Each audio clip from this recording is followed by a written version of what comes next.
Desa Pakuncen, Kecamatan Patian Rowo adalah salah satu desa yang memiliki tradisi paling unik di Kabupaten Nganjuk, Jawa Timur. Namanya Pisowanan Agung Pakuncen Hadiningrat, yaitu sebuah tradisi sowan leluhur yang sudah wafat dengan rangkaian upacara yang sangat sakral. Menariknya, semua peserta upacara mengenakan pakaian adat Jawa Keraton Ngayogyakarta dan jalan bertelanjang kaki. Jalannya upacara diawali dengan prosesi melebet Kaputren Sentono Hadiningrat atau memasuki area Kaputren Sentono Dalem.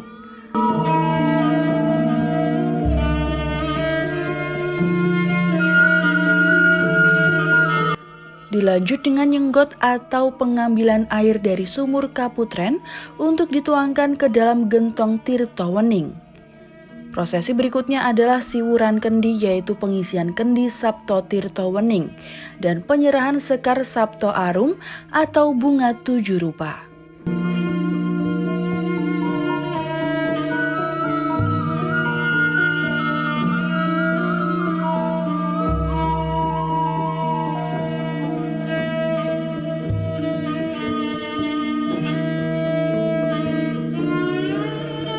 Setelah prosesi pengambilan air Purwitosari dalam wadah kendi dan kendil dibawa keluar dari Kaputren Sentono Dalem, dikirap bersama ambengan dan gunungan hasil bumi menuju ke bangsal makam Pakuncen.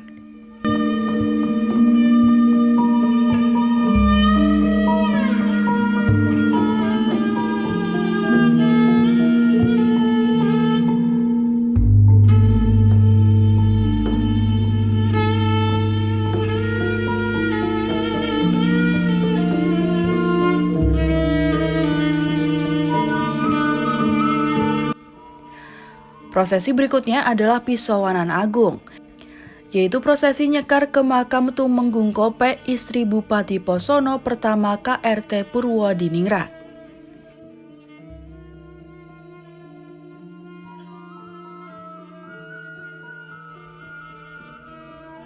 Prosesi diawali dengan sesuci atau pembersihan diri dengan mengambil air wudhu bagi yang beragama Islam atau mencuci wajah dan kaki sebelum memasuki area makam.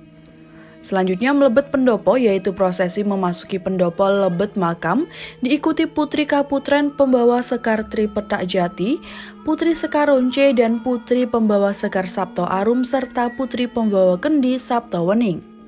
Prosesi Pisowanan Agung diawali oleh KPH Wongso Sentono dari keluarga Keraton Ngayogyakarta Hadiningrat, diikuti keluarga keraton yang lain, tokoh ulama, pejabat, dan tamu undangan, nyekar ke makam Tumenggung Kopek.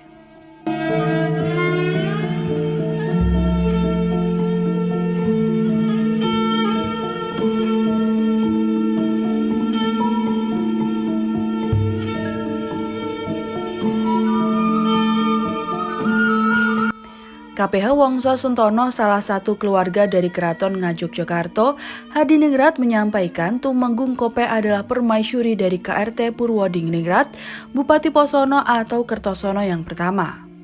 Saat wafat, Tumenggung Kopek dimakamkan di belakang Masjid Pakuncen. Makam Tumenggung Kopek tersebut dirawat oleh Juru Kunci Nur Jalifah, seorang ulama yang pertama kali mendirikan desa Pakuncen. Persis di belakang panjenengan itu ada makam yang merupakan leluhur dari Kabupaten Posono.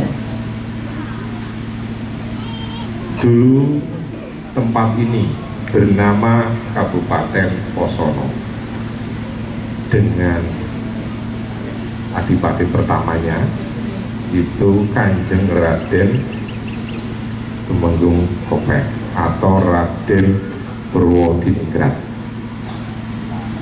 Beliau berjuang di sini dengan 3 orang abdi dalam. Yang pertama mbahnya Mas Nandir, Kyai Nur Jalifah. Yang kaping kali Mbah Jugo yang disemayamkan di Gunung Kawi. Yang ketiga Mbah Abdurrahman itu yang disemayamkan di Jombang. Dalam perjalanannya,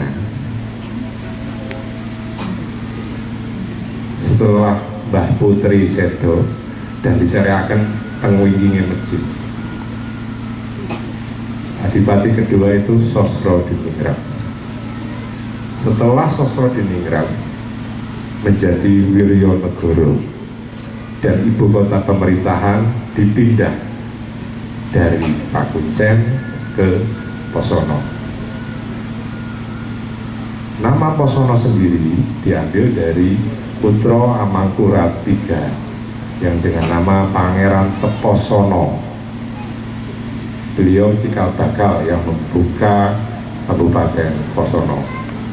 Seiringnya waktu dengan perjanjian Setrek, akhirnya terpisahlah Kertosono atau Posono dengan Nganjuk. Namun seiring kemajuan dan peradaban yang terus berkembang, akhirnya Kertosono menjadi bagian yang tidak terpisahkan dari Nganjuk.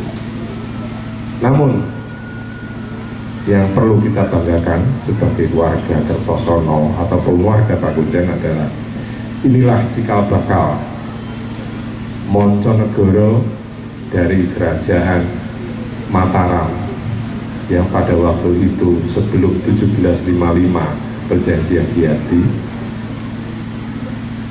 Inilah Monconegoro pertama yang hidup di wilayah Jawa Timur kalau namanya sekarang.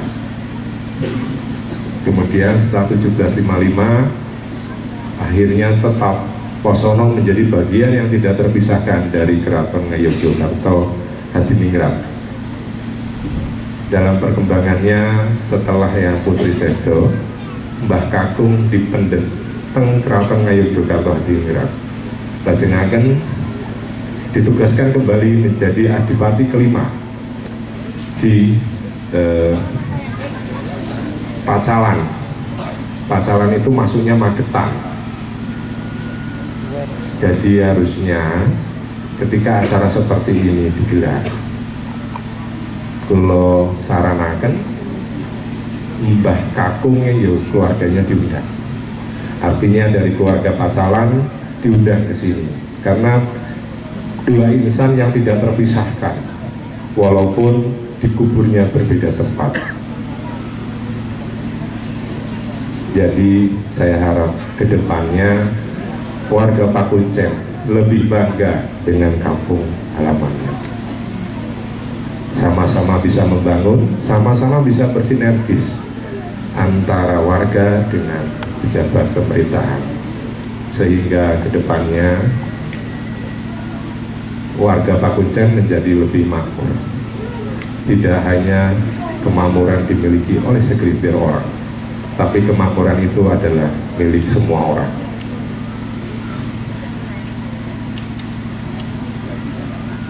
Selanjutnya dari saya yang perlu saya sampaikan di sini adalah bahwa salah satu putra dari Pakuncen memang sudah menjadi abdi dalem Punokawan yang memang menjadi bagian yang tidak terpisahkan kembali antara Pakuncen dengan Keraton Ngayogyakarta Hadiningrat. Semoga kedepannya kerjasama, perbaikan ataupun pembangunan bisa bersinergis antara Desa Pakuncen dengan Yogyakarta. Juru kunci makam Pakuncen Nandir menyampaikan, Pisawanan Agung sebenarnya sudah dilaksanakan secara turun-temurun. Hanya saja untuk tahun ini acara Pisawanan dikemas lebih menarik dan sakral. Pisawanan Agung adalah kegiatan sowan kepada raja, kepada rakyatnya untuk berkumpul menjadi satu, mengadukan keluh kesah pada warga masyarakat kepada rajanya. Tujuan Pisawanan Agung adalah untuk merekatkan hubungan antara raja dengan rakyat. Yang jelas kita mengacu pada Kesultanan Yogyakarta bahwa kegiatan ini sudah lama berjalan sebenarnya di adat keraton, di kerajaan, tapi turun-temurun sudah agak punah dan kita akan lestarikan kembali untuk Pisawanan Agung ini. Diadakan kemarin, tahun-tahun kemarin, tapi berhubung ini metodenya baru, jadi dianggap bukan lagi kirab budaya, tapi Pisawanan Agung. tetap nanti pakai budaya Jawa. Sejarah Pak Kuncen tidak lepas dari Keraton Yogyakarta bahwa beliau yang dimakamkan di Pak Kuncen adalah mertua dari Sri Sultan Hamengkubuwono yang kedua. Beliau adalah juga menjadi bapak dari HP3. Jadi beliau adalah terah langsung keturunan dari HP3 sampai Pangeran Diponegoro. Dari Pangeran Diponegoro ada cucu beliau yang dimakamkan di Pak Kuncen. Dan warga masyarakat jelas kita harus bersama untuk kelancaran acara tersebut biar tetap kita lestarikan sampai anak cucu kita. Rangkaian acaranya yang kemarin adalah jamasan pusaka, jamasan kelambu yang ada di makam tersebut. Tapi maaf memang tidak diekspos ke media dan itu memang pribadi kita untuk menyimpan itu. Terus yang ini visualnya adalah agenda besar kita untuk ke masyarakat. Jadi mengenalkan budaya kita kepada khalayak banyak. Yang diambil airnya adalah beliau dulu malah pernah tinggal di Sentono Dalam, ada tempat beliau singgah di situ dan memberikan sebuah kadipaten yang di situ sampai sekarang masih ada sumur atau sumber yang masih mengalir, biarpun itu kemarau panjang, insya Allah sumber itu tidak akan pernah habis sampai sekarang pun. Nah, air tersebut kita pakai upacara, kita bawa sampai ke tempayan atau genuk yang ada di makam Pak Kuncen tersebut, kita jadikan jatuh untuk bersuci atau minum, untuk kegiatan yang intinya untuk membersihkan jiwa dan raga. Yang jelas terakhir rangkaiannya adalah nyekar, jadi berziarah ke makam luhur. Jadi pisowanan adalah sowan kepada luhur, kepada nenek moyang kita untuk tetap menghormati dia sebagai orang tua atau leluhur kita. Jadi intinya adalah sowan itu adalah mengenang kilas balik bahwa kita itu Kesempatan yang sama, dulunya Kabid adalah Kebudayaan dari Dinas nenek Kelauran moyang dan dilahirkan Nganjuk sampai Amin sekarang ini. Fuadi menyampaikan tradisi Pisowanan Agung yang diselenggarakan oleh warga Desa Pak Kuncen merupakan tradisi budaya yang paling menarik di Nganjuk. Karena memiliki akar budaya yang kuat seperti yang ada di Keraton Nganjuk Jakarta Hadiningrat. Untuk tahun-tahun berikutnya, acara Pisowanan Agung Pak Kuncen direncanakan diselenggarakan dengan kemasan lebih menarik sebagai daya tarik awal wisata kaitannya dengan budaya. setting yang saat ini ya, sebelumnya sudah pernah ada, hanya memang masih sangat sederhana. Yang saat ini sudah dikelola melalui event organizer, jadi sudah mulai tertata walaupun masih ada beberapa kekurangan, tetapi secara prinsipil bahwa konsep yang dulu sudah kita arahkan supaya ada sebuah kegiatan budaya ini sudah berjalan hari ini dan itu sudah nampak, dan itu tinggal nanti memoles sedikit, itu sudah menjadi luar biasa. Nah, ini harapannya desa-desa lain di Kabupaten Nganjuk yang menyelenggarakan semacam nyadran dan sebagainya, apalagi yang memiliki potensi kesejarahan yang luar biasa, ini bisa dikelola seperti ini. Nah, ini harapannya nanti menjadi nilai layak jualnya ini semakin tinggi. Jadi sebagai sebuah wisata budaya. Karena sekali lagi bahwa banyak ya dari generasi milenial kita ini tidak paham tentang akar budaya kita. Nah, kejadian-kejadian seperti ini yang dimodifikasi dengan menarik ini akan menjadi pemahaman pada anak-anak muda generasi milenial bahwa budaya kita ini sebenarnya cukup bagus, cukup adiluhung, dan itu harus tetap dilestarikan. Tahun depan tetap akan dilaksanakan dengan lebih bagus lagi, dan saya yakin teman-teman sini nanti akan tetap melibatkan Dinas Pariwisata untuk mengelola event ini sebaik mungkin, dan itu akan ada evaluasi dari kegiatan yang sekarang ini sehingga nanti ke depan itu bisa lebih bagus lagi.